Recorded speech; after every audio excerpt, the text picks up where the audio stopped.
Tout le monde pensait que Claire Valéry s'était suicidée ce soir d'octobre 1994. Son corps n'a jamais été retrouvé, mais sa lettre d'adieu semblait formelle. Affaire classée. Une tragédie universitaire vite oubliée. Mais la police a manqué un détail crucial, une preuve invisible cachée sous les yeux de tous pendant 25 ans. Ce n'était pas une arme, ni une trace d'ADN. C'était des mots, des paragraphes entiers imprimés noir sur blanc dans un best-seller mondial. En 2019, un simple étudiant ouvre ce livre et se fige d'horreur. Ce qu'il lit n'est pas le fruit du génie du célèbre auteur. Ce sont les mots exacts de la professeure disparue, écrits la veille de sa mort. Ce livre n'est pas seulement un succès littéraire, c'est la pièce à conviction d'un crime parfait qui a duré un quart de siècle. Voici l'histoire d'une ambition mortelle et d'un fantôme qui a attendu 2 décennies pour réclamer justice à travers les pages de son propre assassin. Avant de poursuivre notre histoire, marquez votre présence dans les commentaires en nous disant depuis quelle ville vous nous écoutez et quelle heure il est chez vous actuellement. Montrez à l'algorithme que notre communauté est attentive aux 4 coins du monde. Et n'oubliez pas de vous abonner à notre chaîne pour nous aider à atteindre l'objectif des 5000 abonnés. Cela nous aidera énormément. Maintenant, continuons. Pour saisir l'essence de cette tragédie, il faut remonter le temps jusqu'à l'automne 1994, dans les couloirs austères de l'université de Montpellier. À cette époque, le département d'histoire est un champ de bataille silencieux où les égos s'affrontent à coups de publications et de colloques. C'est un monde fermé, régi par une hiérarchie stricte et une pression constante, publier ou disparaître. Au cœur de cette arène académique se trouve Claire Valéry. C'est une puriste, une historienne de génie qui a sacrifié sa vie sociale et personnelle pour ses recherches sur le XIVe siècle. Elle est discrète, presque invisible, mais ses travaux sont sur le point de révolutionner sa discipline. Claire ne cherche pas la gloire, elle cherche la vérité. Face à elle se dresse Marc Duret. Il est tout ce que Claire n'est pas. Charismatique, beau parleur, mondain, c'est le professeur que les étudiants adulent et que les médias commencent à s'arracher. Mais derrière ce vernis brillant se cache une coquille vide. Marc est un intellectuel en panne sèche, incapable de produire une idée originale depuis des années, terrifié à l'idée de perdre son statut d'étoile montante. La relation entre les deux est toxique, faite de mépris silencieux de la part de Claire et d'une jalousie dévorante de la part de Marc. La veille de sa disparition, l'atmosphère à l'université est électrique. Claire a confié à quelques rares collègues qu'elle tenait enfin la découverte du siècle, une thèse qui allait faire date. Marc, dont le bureau est voisin, sent le sol se dérober sous ses pieds. Il sait que si Claire publie, il sera définitivement relégué dans l'ombre. C'est dans ce climat de tension extrême, sous les pluies diluviennes d'un mois d'octobre sombre, que le destin de Claire va basculer. La police, habituée aux drames passionnels ou aux dépressions, ne cherchera pas plus loin que l'évidence trompeuse d'un suicide.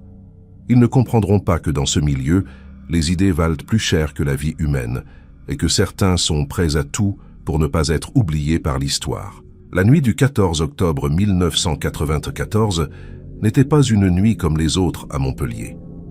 Les météorologues avaient prédit un orage violent, un épisode cévenol comme la région en connaît parfois, capable de transformer les rues en torrents et de noyer le monde sous un déluge biblique.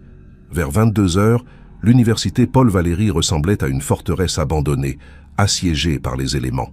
Les bâtiments de béton et de briques, d'ordinaire si vivants, se dressaient comme des monolithes gris sous les éclairs qui déchiraient le ciel d'encre.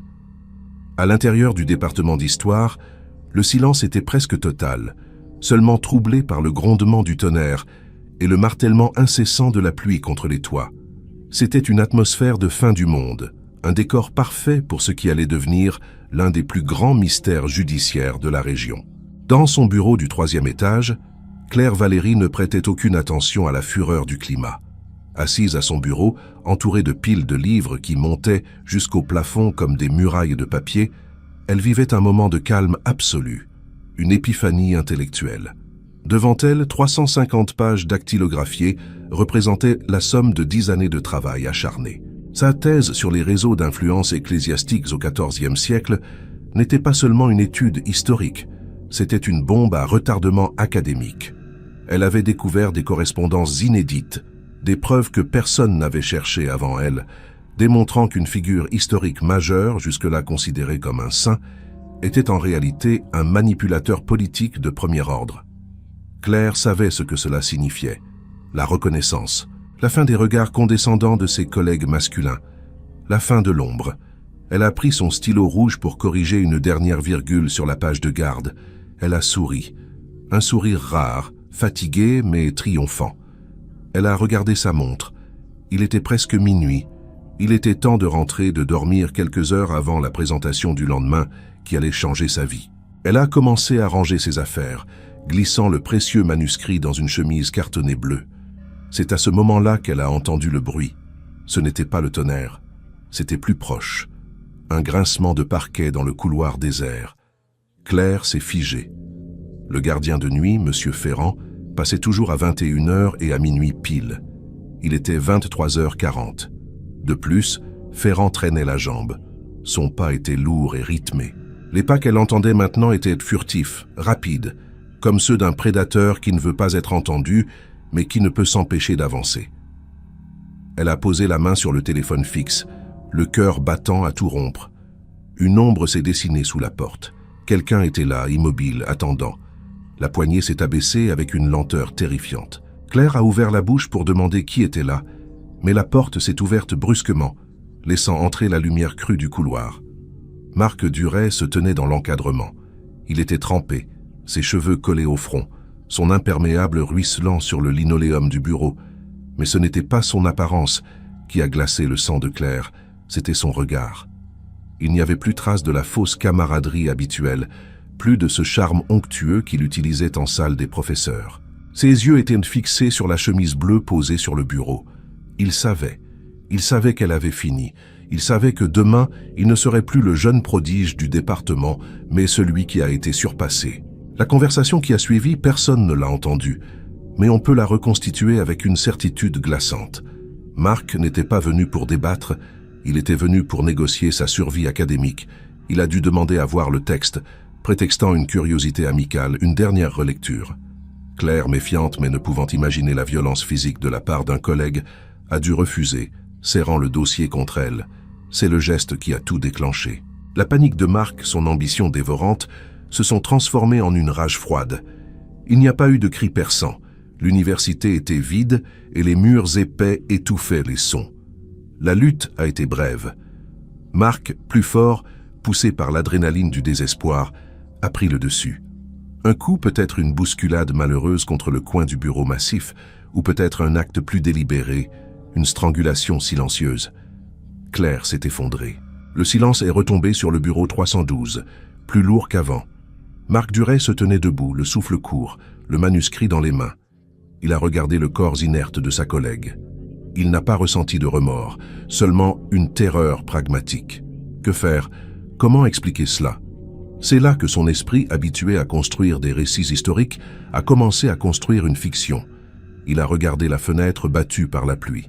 Il a regardé la machine à écrire de Claire. Une idée monstrueuse a germé. Il ne pouvait pas simplement faire disparaître le corps. Cela déclencherait une enquête criminelle immédiate pour enlèvement ou meurtre. Il fallait que Claire disparaisse de son plein gré. Il fallait un suicide. Marc s'est assis à la machine à écrire de sa victime. Il connaissait son style, ses tournures de phrases, ses angoisses. Il l'avait observé pendant des années. Avec des mains gantées, il a tapé quelques lignes. Des phrases courtes, désespérées, parlant de la pression insupportable, de l'impossibilité d'atteindre la perfection, de la fatigue de vivre. Il a laissé la lettre bien en évidence sur le bureau vide. Ensuite, il a dû s'occuper de Claire. L'orage était son complice. Le bruit du vent couvrait tout. Il a ouvert la fenêtre en grand, laissant la pluie inonder la pièce, créant une scène de chaos mélancolique. Faire sortir un corps d'une université la nuit est risqué, mais Marc connaissait les issues de service, les zones d'ombre, le parking souterrain réservé au professeur où il avait garé sa voiture, le coffre prêt à recevoir son secret. En moins d'une heure, le bureau était vide. Il ne restait que la lettre, la fenêtre ouverte et l'absence. Marc est rentré chez lui avec le manuscrit de Claire sur le siège passager. Il a brûlé ses vêtements trempés. Il a caché la thèse dans un coffre-fort derrière sa bibliothèque. Puis, il a appelé sa femme depuis sa chambre pour lui dire qu'il se sentait fiévreux, se créant un alibi domestique pour le lendemain matin. Il ne dormirait pas cette nuit-là, mais il était vivant et sa carrière était sauve. Le lendemain matin, à 7h30, Madame Alvarez, la femme de ménage, a poussé son chariot dans le couloir du 3e étage. En entrant dans le bureau 312, elle a immédiatement senti le froid humide. La fenêtre était grande ouverte, les rideaux claquaient violemment. Une flaque d'eau s'était formée sur le parquet. Elle a pesté contre ses professeurs distraits qui oublient de fermer les fenêtres. Elle s'est approchée pour la fermer et c'est là qu'elle a vu la lettre, le seul objet sec resté sur le sous-main en cuir. Elle ne l'a pas lu, mais l'atmosphère de la pièce, ce vide oppressant, lui a donné la chair de poule. Elle a couru prévenir le secrétariat. À 9h, alors que Claire aurait dû présenter sa découverte, la police était sur les lieux. L'enquête a été confiée à l'inspecteur Lemoine, un homme proche de la retraite, désabusé, qui détestait par-dessus tous les milieux intellectuels qu'il jugeait arrogants. Pour Lemoine, l'affaire semblait limpide dès les premières minutes. Une femme seule, sans enfant, obsédée par son travail, qui craque la veille d'une échéance importante. C'était un classique. Dépression nerveuse, burn-out, a-t-il marmonné à son adjoint en lisant la lettre dactylographiée. Le fait que la lettre ne soit pas signée à la main ne l'a pas perturbée outre mesure. Elle l'a tapée sur sa machine, c'est sa machine, non? A-t-il demandé. On lui a confirmé que oui. Pour lui, c'était suffisant. L'absence de corps posait un léger problème procédural, mais Lemoine avait une explication toute prête. Elle a sauté, a-t-il décrété en regardant par la fenêtre. En bas, c'était le béton de la cour intérieure, mais il n'y avait pas de corps. Ou alors, elle est partie se jeter ailleurs. La mer n'est pas loin, ou le Lèze. Avec l'orage d'hier soir, le courant a pu l'emporter en mer en quelques heures. La police a fait le tour du bureau, prenant quelques photos, relevant quelques empreintes sans grande conviction. Ils n'ont pas cherché de traces de lutte, attribuant le désordre, une chaise renversée, à l'état émotionnel de la suicidée. Ils n'ont pas vérifié l'emploi du temps de tous les collègues de manière approfondie. Ils ont interrogé quelques personnes présentes ce matin-là. Marc Duret, contacté par téléphone, a joué sa partition à la perfection. La voix brisée, il a raconté aux policiers que Claire était très instable ces derniers temps, qu'elle lui avait confié ses doutes, qu'elle avait peur de l'échec. Il a validé la thèse du suicide avec l'autorité d'un proche témoin. C'était une perfectionniste, inspecteur. L'idée de présenter un travail inachevé a dû lui être insupportable. Les policiers ont bu ces paroles. Qui était-il pour contredire un professeur d'université distingué? L'enquête de voisinage n'a rien donné. Personne n'avait rien vu ni entendu à cause de la tempête. Les parents de Claire, décédés des années plus tôt, ne pouvaient réclamer justice. Elle n'avait pas de mari pour exiger des recherches approfondies. Elle était la victime idéale. Une femme effacée dont la disparition ne dérangeait personne et arrangeait même certains. 3 semaines plus tard, le dossier était officiellement classé « Disparition inquiétante suspectée de suicide ». Les scellés ont été posés sur la porte du bureau 312 pendant quelque temps, puis levés pour attribuer la pièce à un nouveau vacataire. Les affaires personnelles de Claire ont été mises dans des cartons et stockées dans un sous-sol humide de l'administration, destinés à moisir. Personne n'a remarqué que le fameux manuscrit, dont Claire parlait pourtant depuis des mois, ne figurait pas dans les cartons. On a supposé qu'elle l'avait détruit dans un accès de rage autodestructrice avant de disparaître. C'était l'explication la plus logique, la plus confortable. L'université a organisé une minute de silence, une brève cérémonie où Marc Duret a prononcé un éloge funèbre émouvant, saluant la mémoire d'une collègue brillante mais tourmentée. Il avait les larmes aux yeux. Tout le monde a loué sa sensibilité. Personne ne se doutait qu'en rentrant chez lui ce soir-là, il ouvrirait son coffre-fort, sortirait la thèse volée et commencerait le véritable travail de sa vie. Traduire, réécrire et s'approprier le génie d'une morte. Le crime parfait avait eu lieu, non pas dans une ruelle sombre, mais sous les ors de la République, validée par l'indifférence administrative et l'ambition académique. Claire Valéry était devenue un fantôme, et Marc Duret commençait son ascension vers la gloire, bâtie sur une tombe sans nom. Le temps est un allié capricieux. Pour les victimes, il est souvent synonyme d'oubli effaçant les traces, diluant les souvenirs et transformant une vie humaine en une simple abstraction administrative. Mais pour Marc Duret, le temps est devenu une matière première, un complice silencieux qu'il a appris à sculpter avec la précision d'un orfèvre malhonnête. Les jours qui ont suivi la disparition de Claire Valéry se sont étirés dans une lenteur angoissante pour lui. Chaque sonnerie de téléphone le faisant sursauter, chaque regard croisé dans les couloirs de l'université lui semblant chargé de soupçons. Il s'attendait à ce que la police revienne, à ce qu'un enquêteur plus zélé que Lemoine trouve une incohérence dans son emploi du temps ou remarque la disparition de la thèse. Mais rien ne s'est passé. La routine universitaire, cette machine lourde et indifférente, a repris sa marche. Les cours ont recommencé, les feuilles d'automne ont recouvert le campus, et le nom de Claire a cessé d'être prononcé à la machine à café. C'est à ce moment-là, environ 6 mois après le drame, que Marc a compris qu'il avait gagné. L'impunité n'était pas un rêve, c'était sa nouvelle réalité. Cependant, il était assez intelligent pour ne pas se précipiter. Publier le travail de Claire immédiatement aurait été une erreur grossière, un suicide académique. Le monde de la recherche médiévale est petit, et la mémoire des spécialistes est longue. Il fallait laisser la poussière retomber, laisser les idées de Claire s'évaporer de l'esprit de ceux avec qui elle avait pu en discuter brièvement. Pendant les 2 premières années, Marc a vécu une double vie étrange et solitaire. Le jour, il était le professeur endeuillé mais courageux, assumant une charge de travail supplémentaire, siégeant dans les commissions, renforçant son réseau politique au sein de l'université. La nuit, enfermé dans son bureau personnel dont il avait changé la serrure, il devenait l'ombre de Claire. Il passait des heures à déchiffrer les notes manuscrites dans les marges du manuscrit volé, à comprendre la logique implacable de ses démonstrations. Il ne se contentait pas de lire, il apprenait à penser comme elle. Il disséquait son génie pour se l'approprier. C'était un travail laborieux, presque chirurgical.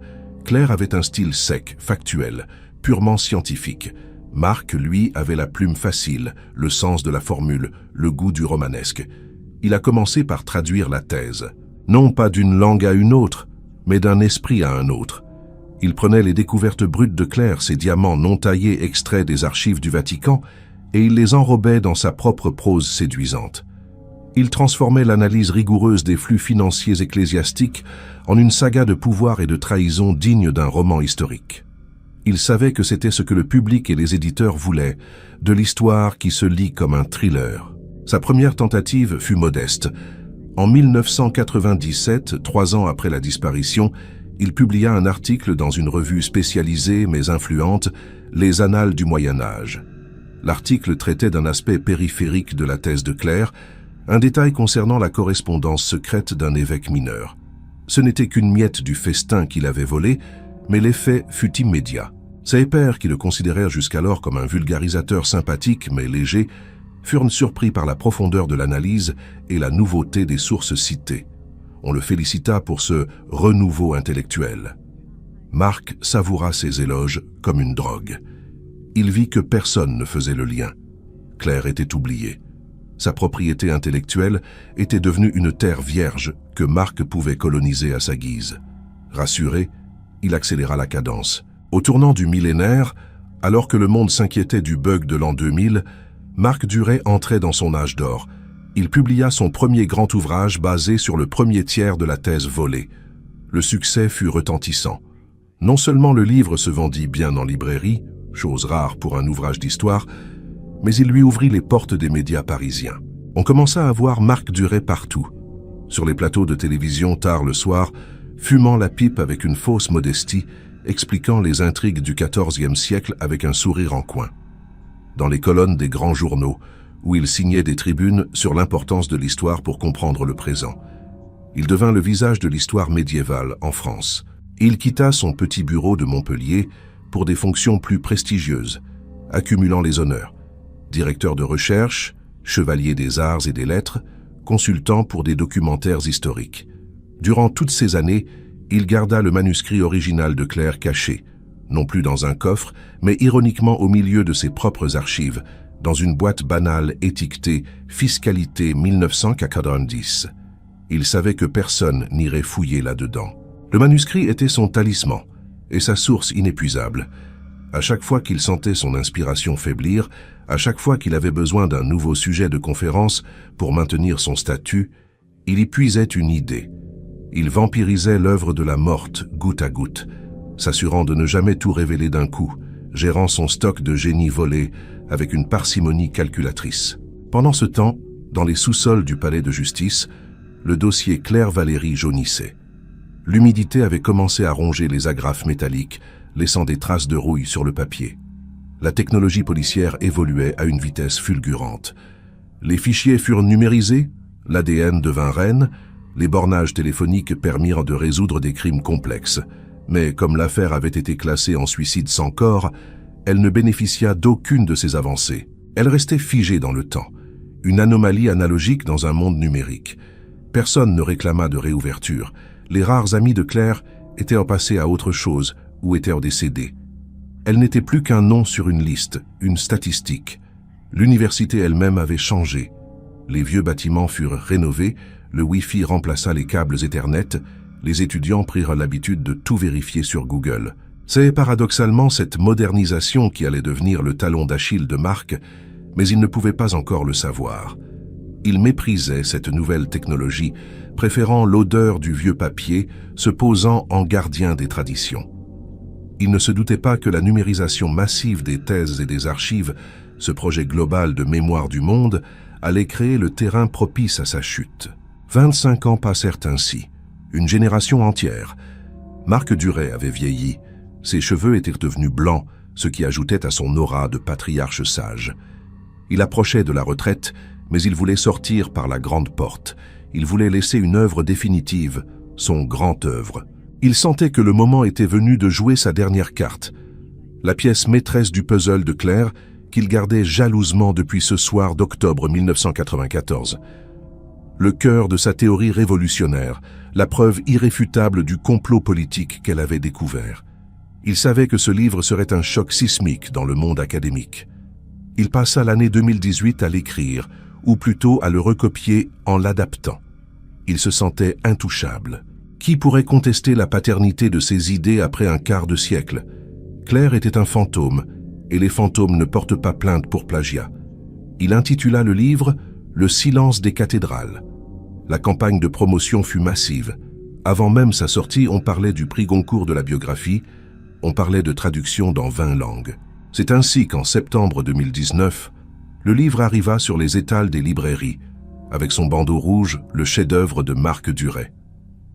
La couverture était sombre, élégante, mystérieuse. À l'intérieur, les mots de Claire, ces mots qu'elle avait tapés avec tant de passion sous l'orage, étaient désormais imprimés à des milliers d'exemplaires sous le nom de son assassin. Marc organisa une grande soirée de lancement à Paris, champagne et petits fours, où tout le gratin littéraire vint le saluer. Il rayonnait. Il ne voyait pas dans la foule des lecteurs anonymes ceux qui allaient acheter ce livre non par admiration, mais par obligation scolaire. Il ne pensait pas à l'université de Montpellier, où un jeune doctorant nommé Lucas, fauché et ambitieux, cherchait désespérément un sujet de thèse original. Lucas n'était pas né quand Claire a disparu. Il ne connaissait pas l'histoire du suicide du bureau 312. Pour lui, Marc Duret était une statue du commandeur, un modèle intimidant. Lucas acheta le livre avec ses maigres économies, espérant y trouver l'inspiration, ou peut-être secrètement, une faille dans l'armure du maître. Il ne savait pas qu'en ouvrant Le silence des cathédrales, il n'allait pas simplement lire un livre d'histoire, mais réveiller les morts. Le piège, tendu 25 ans plus tôt par la vanité d'un homme et la persistance de l'écrit, était sur le point de se refermer. Le crime parfait n'existe que tant que personne ne lit entre les lignes. Et Lucas, contrairement à la police de 1994, avait le temps, la patience et surtout l'accès aux archives oubliées que l'université venait tout juste de commencer à exhumer de ses caves pour les numériser. Lucas Morel était le genre d'étudiant que l'université produit rarement, mais qu'elle chérit secrètement.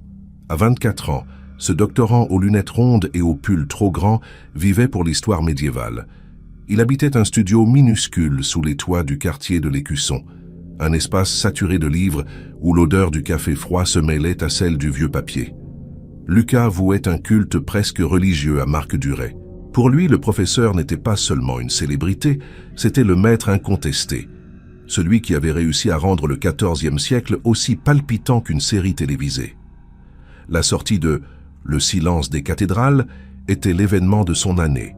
Il avait précommandé l'ouvrage, dépensant une partie de sa bourse mensuelle, et l'avait reçu le matin même. Ce soir-là, Alors que Montpellier s'endormait sous une bruine automnale qui rappelait étrangement celle de 1994, Lucas s'installa à son bureau, alluma sa lampe de chevet et ouvrit le livre avec la révérence d'un croyant ouvrant une Bible. Il avait prévu de lire le premier chapitre avant de dormir. Il ne savait pas qu'il ne dormirait plus de la nuit.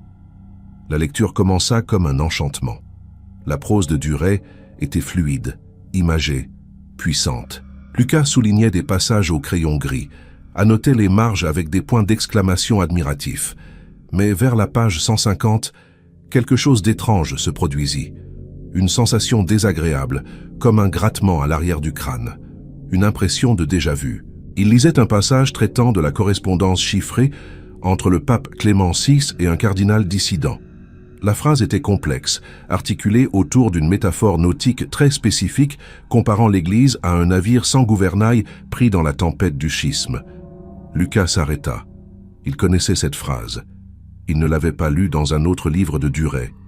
Il l'avait lue ailleurs. Mais où?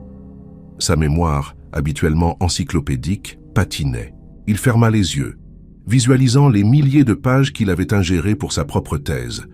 Était-ce dans une revue obscure, un acte de colloque? Il se leva, arpenta son studio, fouilla dans ses propres notes. Rien. L'obsession s'installa. Il ne pouvait pas continuer sa lecture sans identifier la source de cet écho mental. Il se rassit devant son ordinateur et connecta le disque dur externe où il stockait des scans d'archives numérisées par l'université.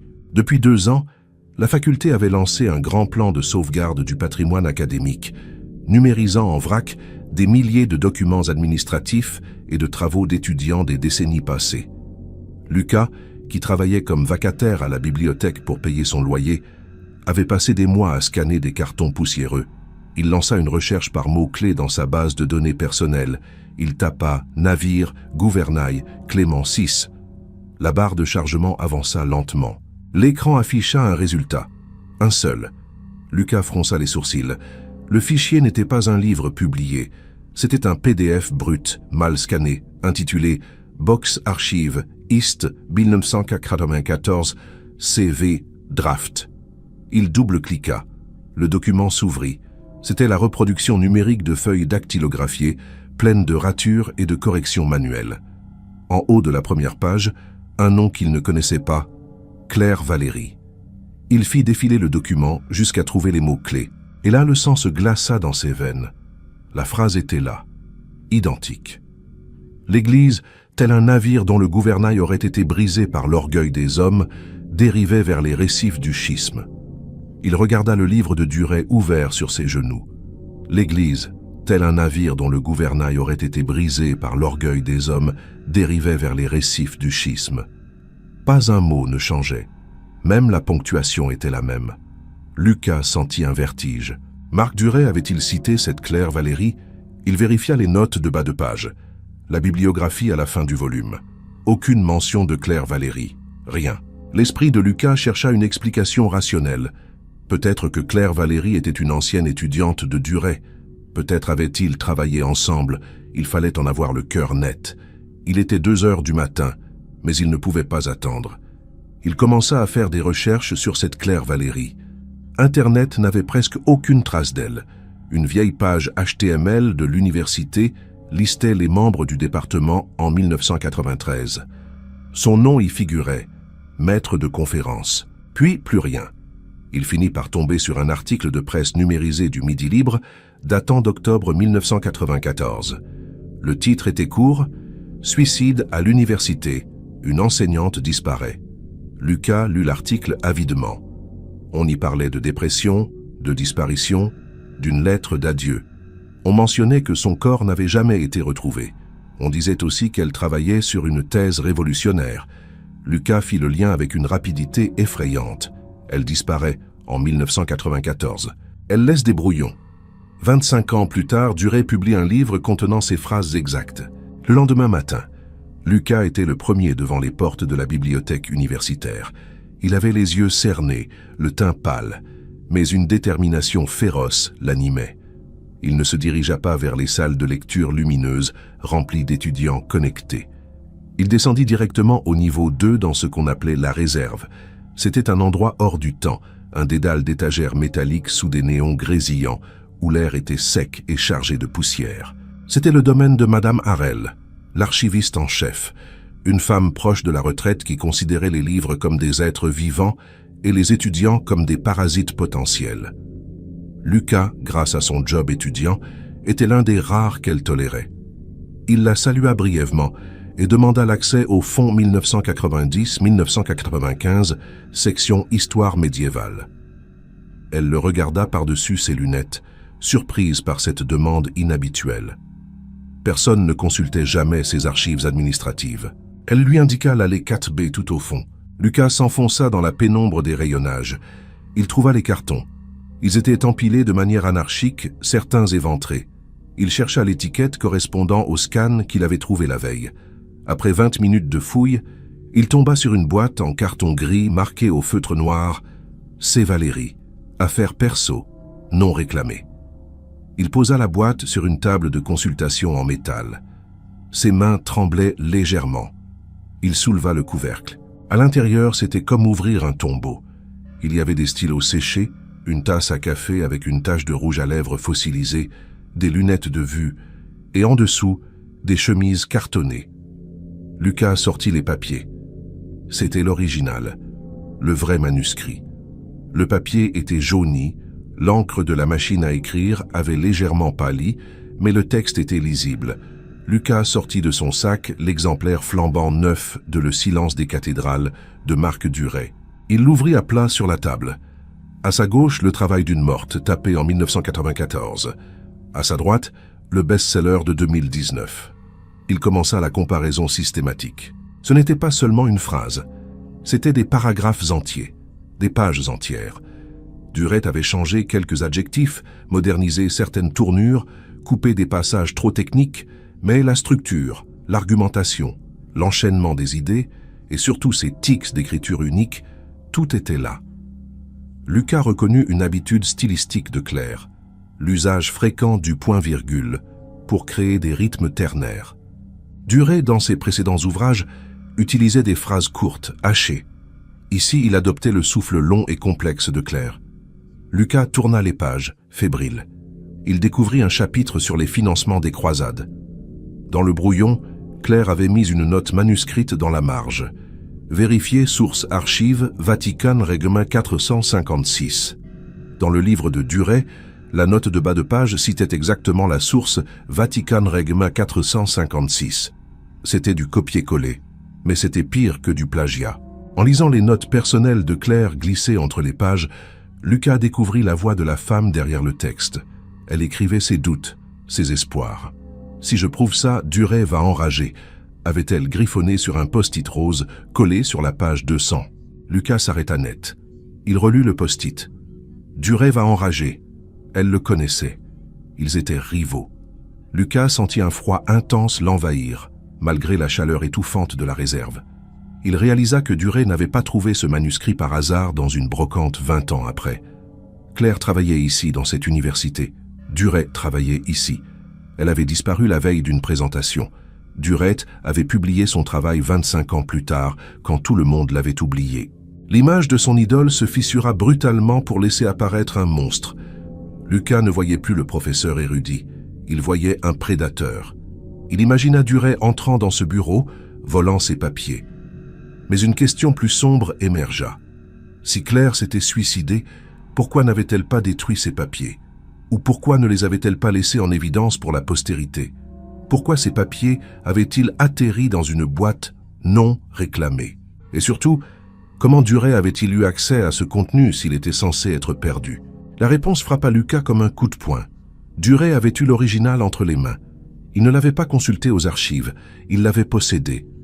Lucas regarda autour de lui, paranoïaque. Il se sentait soudain en danger. Il détenait la preuve d'une fraude massive qui détruirait la carrière de l'historien le plus célèbre de France. Mais au fond de lui, une petite voix lui disait que c'était plus grave. On ne vole pas l'œuvre d'une vie sans conséquence. Si Duret a volé ça, qu'a-t-il fait à Claire? Le suicide semblait soudain très commode. Lucas prit son téléphone pour prendre des photos des pages, mais il s'arrêta. Non, c'était trop risqué. Si quelqu'un voyait les flashs, Il devait être méthodique. Il devait emporter des preuves sans éveiller les soupçons de Madame Harel. Il décida de photocopier les passages clés, prétextant une recherche sur l'histoire du département pour le journal de l'université.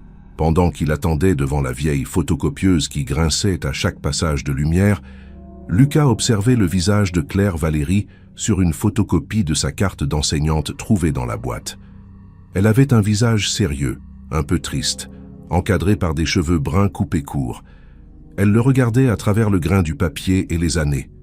Lucas fit une promesse silencieuse à ce fantôme.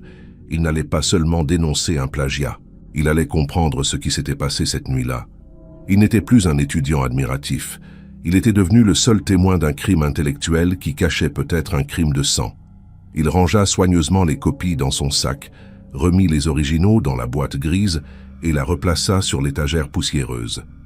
En remontant vers la surface, vers la lumière du jour et le bruit du campus, Lucas savait qu'il portait une bombe dans son sac à dos. Il allait devoir approcher Duret. Il allait devoir le regarder dans les yeux et chercher la peur derrière l'arrogance. La chasse était ouverte, mais pour la première fois, le chassé n'était pas celui qu'on croyait. Lucas sortit son téléphone et chercha l'adresse e-mail professionnelle de Marc Duret. Il commença à rédiger un message, ses doigts hésitant sur le clavier tactile. « Monsieur le professeur, j'ai lu votre livre avec une attention toute particulière. » Il effaça. Trop direct. Il devait être plus subtil. Il devait jouer au chat et à la souris avec le maître. Il réécrivit « Monsieur, je suis un doctorant passionné par vos travaux. J'ai relevé des similitudes fascinantes entre votre dernier ouvrage et des archives inédites de 1994. J'aimerais beaucoup avoir votre avis d'expert. » Il appuya sur « Envoyer ». Le piège était posé.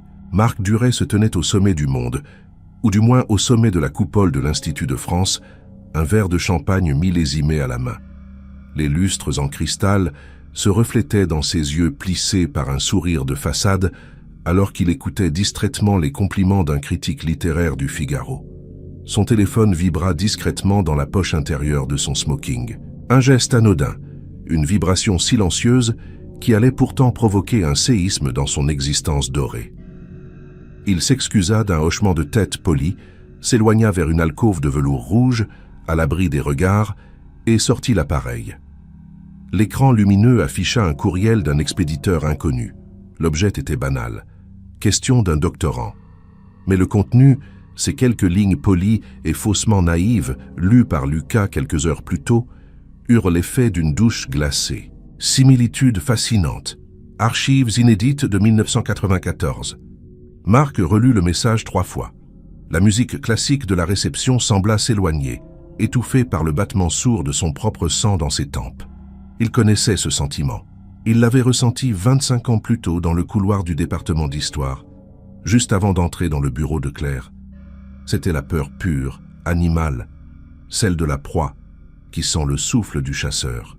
Mais cette peur se mua instantanément en une colère froide. Qui était ce Lucas Morel ? Un petit étudiant, un fouineur, comment avait-il eu accès à ces documents? Marc avait pourtant été méticuleux. Il pensait que le temps avait tout effacé. Il rangea son téléphone, vida son verre d'un trait, et son visage reprit son masque d'impassibilité. Il n'allait pas se laisser abattre par un gamin. Il avait géré la police. Il gérerait un étudiant. Il répondit immédiatement avec une brièveté calculée. « Venez me voir demain à 18h à mon bureau. Soyez ponctuel. » Le lendemain, l'université de Montpellier baignait dans une lumière grise de fin d'après-midi. Les couloirs commençaient à se vider. Lucas Morel attendait devant la porte en chêne massif du bureau du directeur de recherche. Il serrait contre sa poitrine son sac à dos contenant les photocopies, comme un bouclier dérisoire. Il avait peur, une peur viscérale qui lui nouait l'estomac. Il savait qu'il n'allait pas simplement discuter d'histoire. Il allait affronter une légende, et peut-être un meurtrier. Il avait pris ses précautions. Il avait envoyé une copie numérisée des preuves à sa sœur, avec instruction de tout envoyer à la police s'il ne donnait pas de nouvelles avant 20 heures. C'était une mesure digne d'un film qu'il trouvait un peu ridicule sur le moment, mais qui le rassurait. À 18 heures pile, la voix de Stentor de Duret traversa le bois. « Entrez !» Lucas poussa la porte. Le bureau était immense, tapissé de bibliothèques du sol au plafond, saturé de l'odeur de cire et de tabac froid. Marc Duret était assis derrière un bureau qui ressemblait à une forteresse. Il n'a pas levé les yeux tout de suite, laissant Lucas debout, mal à l'aise, pendant une longue minute. C'était une vieille technique de pouvoir, imposer son rythme, nier l'existence de l'autre. Enfin, Duret posa son stylo et leva un regard d'acier par-dessus ses lunettes. « Monsieur Morel, je vous écoute. Vous semblez avoir des théories intéressantes sur mon travail. » Le ton était paternaliste, teinté d'un mépris amusé. Il voulait que Lucas se sente petit, insignifiant. Lucas prit une profonde inspiration. Il ne devait pas flancher. Il s'approcha du bureau et sans un mot sortit 2 feuilles de son sac. Il les posa côte à côte sur le cuir vert du sous-main. À gauche, la page 112 de « Le silence des cathédrales ». À droite, la copie du brouillon de Claire Valéry. Duret jeta un coup d'œil, un simple effleurement du regard, mais Lucas vit la contraction infime de sa mâchoire. « Je ne comprends pas ce que vous essayez de démontrer, jeune homme, » dit Duret d'une voix calme, trop calme. « J'ai consulté des milliers de sources pour ce livre. Il est possible que j'ai croisé les travaux de cette...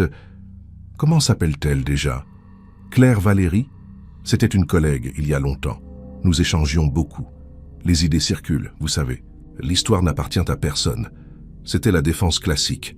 La cryptomnésie, l'influence inconsciente, le partage intellectuel. Duret était habile. Il préparait déjà le terrain pour une excuse plausible en cas de scandale mineur. Nous avions des débats passionnés, continua-t-il, se levant pour aller vers la fenêtre, tournant le dos à Lucas. Elle a peut-être pris des notes sur mes idées à l'époque, et vous venez m'accuser de les avoir volées. C'est le monde à l'envers. Lucas sentit la colère monter. Duret essayait de retourner la situation, de faire de la victime le voleur. « Ce ne sont pas seulement des idées, monsieur, » dit Lucas, sa voix tremblant légèrement avant de s'affermir. « Ce sont des mots, des phrases entières, mais il y a plus. » Lucas posa une 3e feuille sur le bureau. C'était le coup de grâce qu'il avait gardé en réserve. Page 204 de votre livre. Vous citez une inscription latine trouvée sur une tombe à Avignon. Vous l'analysez en détail. Sauf que cette inscription n'existe pas. Duret se figea, sa silhouette se découpant en contre-jour devant la fenêtre. Dans son brouillon, poursuivit Lucas implacablement, Claire Valéry avait noté cette inscription comme une hypothèse de travail, une invention pour tester un modèle logique. Elle avait écrit en rouge juste à côté, « Faux exemple à supprimer ». Vous avez recopié l'erreur, monsieur Duret. Vous avez publié une inscription fictive inventée par une morte, en la présentant comme une découverte historique réelle. Ce n'est pas de l'influence. C'est du vol pur et simple d'un texte que vous n'avez même pas pris la peine de vérifier. Le silence qui tomba dans la pièce fut absolu, lourd, suffocant. On n'entendait plus que le tic-tac d'une vieille horloge comtoise. Duret se retourna lentement. Son visage avait changé. Le masque bienveillant du professeur émérite s'était fissuré pour laisser apparaître quelque chose de beaucoup plus sombre, de plus primitif. Il n'y avait plus de mépris dans ses yeux, mais une évaluation froide du danger. Il regarda Lucas non plus comme un étudiant, mais comme un problème à éliminer. Il s'avança vers le bureau, contourna le meuble massif et vint s'appuyer contre le bord à quelques centimètres de Lucas. Il était grand, imposant. Lucas recula instinctivement d'un pas. « Vous êtes très intelligent, monsieur Morel, » murmura Duret. « Trop intelligent pour votre propre bien. Vous avez trouvé une erreur, bravo. Et alors? Vous pensez que cela va détruire ma carrière? Je dirais que c'était un hommage. Une note de bas de page oubliée à l'impression.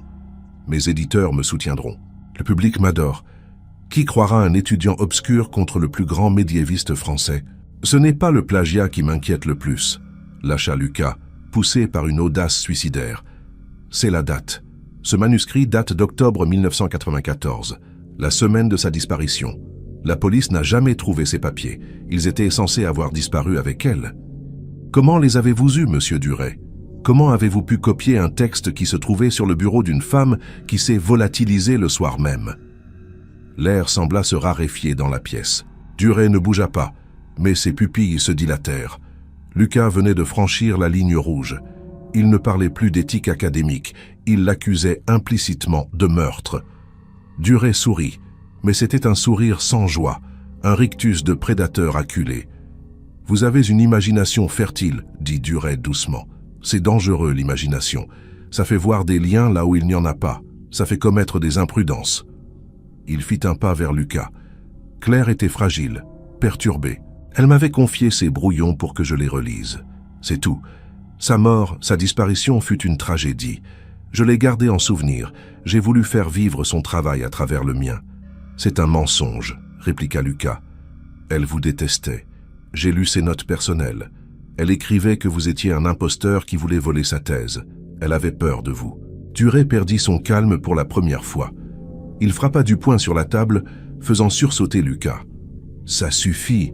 Qui êtes-vous pour juger? Vous n'étiez même pas né. Vous ne savez rien de la pression des sacrifices. J'ai sauvé ce travail de l'oubli. Sans moi, ces pages auraient de pourri dans une cave. Je lui ai donné une voix. » « Vous lui avez pris sa vie, » souffla Lucas.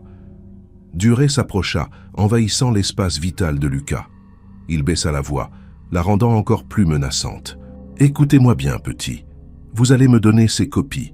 Vous allez effacer tout ce que vous avez sur vos ordinateurs, et vous allez oublier cette conversation. Si vous sortez d'ici avec l'intention de jouer les héros, je vous briserai. Je connais tous les doyens, tous les directeurs de thèse de France. Vous ne trouverez jamais de poste. Votre carrière est morte avant d'avoir commencé. Et si vous persistez à fouiller dans le passé, » Il laissa la phrase en suspens, mais la menace physique flottait dans l'air, tangible. Duret n'était plus un vieil homme. L'adrénaline lui avait rendu une vigueur inquiétante. Ses mains se crispaient, prêtes à saisir. Il jaugeait la distance entre Lucas et la porte, calculant s'il pouvait l'intercepter. Lucas comprit à cet instant qu'il était en danger de mort immédiat. Ce n'était pas du bluff. L'homme en face de lui avait déjà tué, ou du moins fait disparaître quelqu'un, pour protéger sa réputation. Il ne reculerait pas devant un second crime pour ne pas tout perdre à la veille de sa consécration. Lucas serra son sac contre lui. « J'ai envoyé les fichiers, » dit-il précipitamment, sa voix montant dans les aigus. « À plusieurs personnes. Si je ne les appelle pas dans une heure, ils publient tout sur les réseaux sociaux et envoient le dossier au procureur. » Ce mensonge, ou cette demi-vérité, stoppa Duret net. L'universitaire s'arrêta, son visage passant de la rage à une inquiétude calculatrice. Il ne pouvait pas risquer une fuite immédiate. Il devait réfléchir, temporiser. Tuer Lucas, ici, maintenant, dans son bureau, serait une erreur tactique grossière si les preuves étaient déjà dehors. « Vous jouez à un jeu très dangereux », siffla Duret. « Sortez d'ici immédiatement. » Lucas ne se le fit pas dire deux fois. Il recula vers la porte sans jamais tourner le dos à Duret, comme on s'éloigne d'une bête sauvage. Il attrapa la poignée, l'ouvrit et se jeta dans le couloir désert. Il courut. Il dévala les escaliers 4 à 4, le cœur battant à tout rompre, s'attendant à chaque instant à entendre les pas de Duret derrière lui. Il ne s'arrêta qu'une fois dehors, sur le parvis de l'université, sous la pluie battante. Il était trempé, tremblant de tout son corps mais vivant. Il sortit son téléphone. Aucun message de Duret. Mais il savait que c'était le calme avant la tempête. Duret n'allait pas en rester là. Lucas venait de déclarer la guerre. Là-haut, au 3e étage, Marc Duret regardait la silhouette de l'étudiant s'éloigner sous la pluie à travers la vitre. Il ne tremblait plus. Il était entré dans un mode opératoire froid et logique. Le problème Lucas ne pouvait plus être géré par l'intimidation. Il fallait une solution définitive. Il se dirigea vers son armoire forte, celle où il gardait ses biens les plus précieux. Il ne prit pas un livre. Il sortit une vieille clé, celle de sa maison de campagne isolée dans les Cévennes, un lieu où personne n'allait jamais. Puis il prit son téléphone et composa un numéro qu'il n'avait pas appelé depuis des années. Il avait besoin d'aide. Il avait besoin de nettoyer ses traces, une dernière fois. Le manuscrit original, la preuve physique, devait disparaître ce soir. Et l'étudiant aurait bientôt un accident regrettable, une chute malencontreuse, ou peut-être un suicide, accablé par la pression de la thèse. L'ironie fit sourire Duret dans l'obscurité de son bureau. L'histoire a une fâcheuse tendance à se répéter. La pluie qui s'abattait sur Montpellier ce soir-là semblait vouloir laver les péchés de la ville. Lucas Morel, trempé jusqu'aux os, ne rentra pas chez lui. Il savait que son appartement, cet endroit qu'il aimait tant, était désormais une souricière. Duret connaissait son adresse. Il se dirigea vers le seul endroit où la logique de l'universitaire ne pouvait pas l'atteindre, l'hôtel de police, ce bâtiment austère en béton qui ressemblait à une forteresse moderne. Il était 19 heures passées. À l'accueil, l'agent de garde le regarda avec scepticisme. Un étudiant hirsute parlant de plagiat médiéval et de meurtre vieux de 25 ans, cela ressemblait au début d'une mauvaise blague ou d'un délire psychiatrique. Mais Lucas insista. Il prononça le nom de Marc Duret. Ce nom était connu. C'était une personnalité locale. L'agent hésita, puis appela un jeune lieutenant de la criminelle, Karim Benali, qui finissait son service. Benali n'était pas l'inspecteur Lemoine de 1994. C'était un flic méthodique, formé aux nouvelles technologies et passionné par les détails. Il reçut Lucas dans un bureau exigu. Il écouta sans interrompre. Il regarda les photocopies. Il compara les paragraphes. Au début, son visage exprimait l'ennui, puis la curiosité et enfin une concentration intense. Ce n'était pas le vol intellectuel qui l'intéressait, c'était la chronologie. Vous dites que ce manuscrit original a disparu du bureau de la victime le soir de sa mort ? Demanda Benali. Lucas hocha la tête. Et Duret l'a publié aujourd'hui. Donc, il l'a pris. S'il l'a pris, il était là. Et s'il était là au moment où elle est censée se suicider sans laisser de corps? Benali laissa la phrase en suspens. Il venait de comprendre ce que Lemoine avait raté par paresse, le mobile. Pendant ce temps, Marc Duret roulait trop vite sur la route départementale qui serpentait vers les Cévennes. Ses mains agrippaient le volant de sa berline allemande avec une telle force que ses jointures étaient en blanche. Il avait quitté la réception précipitamment, prétextant une urgence familiale. Dans le coffre, il n'y avait pas de cadavre, mais quelque chose de tout aussi incriminant, le manuscrit original de Claire, celui qu'il avait sorti de son coffre-fort. Il devait le brûler, le réduire en cendres dans la cheminée de sa résidence secondaire, une vieille magnanerie isolée au milieu des châtaigniers. Il se répétait qu'il n'y avait pas de copie numérique, que Lucas bluffait. Mais le doute, ce poison lent, s'était infiltré.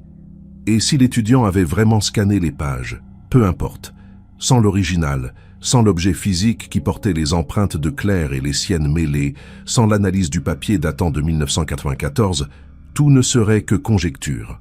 On ne condamne pas un homme célèbre sur des photocopies. Il arriva à sa maison de campagne dans la nuit noire. Il n'alluma pas les lumières. Il s'éclaira à la lampe torche. Il alla directement à la grande cheminée du salon, froissa du papier journal, entassa des bûches.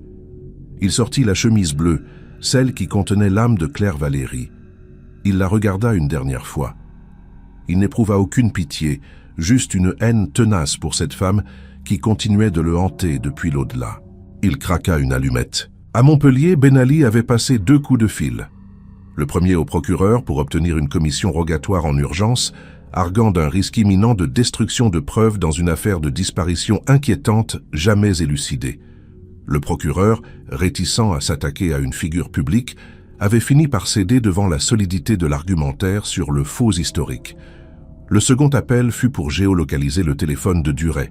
« Il est à Saint-Hippolyte-du-Fort », annonça Benali. « Il a bougé vite.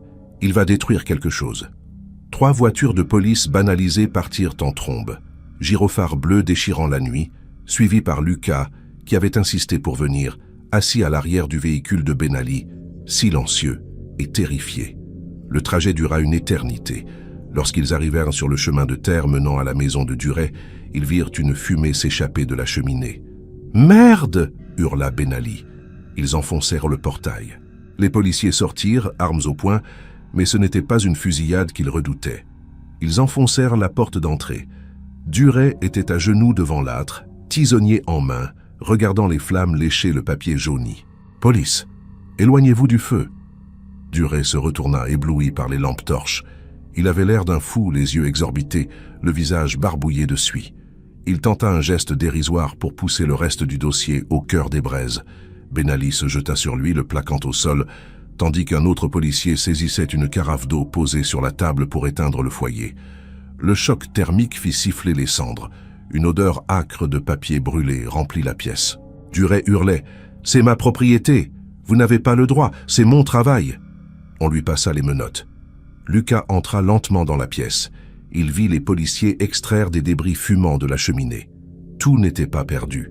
Le cœur du manuscrit était calciné, mais la couverture cartonnée et les 50 premières pages, protégées par l'épaisseur du dossier, étaient intactes, juste noircies sur les bords. C'était suffisant. Sur la couverture, sous la suie, On pouvait encore lire le nom dactylographié, Claire Valéry. L'interrogatoire de Marc Duret dura 48 heures. Face à Ben Ali, l'arrogance de l'universitaire s'effrita lentement. Ce ne furent pas les menaces de prison qui le firent craquer, mais l'atteinte à son narcissisme. Les experts avaient analysé les pages sauvées du feu.